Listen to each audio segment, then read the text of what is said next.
गुरु और एक शिष्य। गर्मी के दिनों में एक शिष्य अपने गुरु से मिलने उनके आश्रम जा रहा था। रास्ते में उसे एक कुआं दिखाई दिया। शिष्य को प्यास लगी थी। शिष्य ने उस कुएं का पानी पिया। वो पानी बहुत ही मीठा और ठंडा था। शिष्य ने सोचा कि क्यों न गुरुजी के लिए ये मीठा और ठंडा जल लेता चले। ऐसा सोचकर उसने अपनी मशक चमड़े से बनाया एक थैला जिसमें पानी भरा जाता था, उसमें उस कुएं का पानी भर लिया।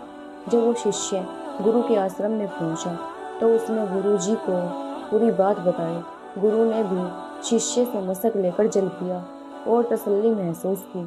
गुरु ने शिष्य से कहा कि वाकई ये जल तो गंगा जल के समान है। शिष्य को बहुत खुशी हुई। गुरुजी ने इस तरह की तारीफ सुनकर शिष्य आज्ञा लेकर पुनः अपने गांव चला गया। कुछ ही देर में आश्रम में रहने वाला एक दूसरा शिष्य गुरुजी के पास आया और उसने भी वो जल पीने की इच्छा जताई। गुरुजी ने मशक दूसरे शिष्य को दे दी।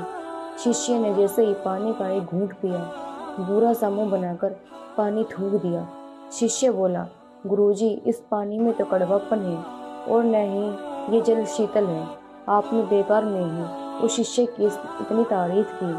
गुरुजी ने कहा, बेटा, मिठास और शीतलता इस जल में नहीं है तो क्या हुआ, इसे लाने वाले के मन में तो है। जब उस शिष्य ने जल पिया होगा तो उसके मन में मेरे लिए प्रेम उमड़ा। यही बात जरूरी है। मुझे भी इस मशक का जल तुम्हारी तरह ठीक नहीं लगा, लेकिन मैं यह कहकर उसका मन दुखी करना नहीं चाहता था। हो सकता है जब जल मशक में भर गया तब वो शीतल हो और मशक के साफ न होने पर यहाँ तक आते आते ये जल वैसा नहीं रहा हो, पर इसे लाने वाले के मन का प्रेम तो कम नहीं हो जाता।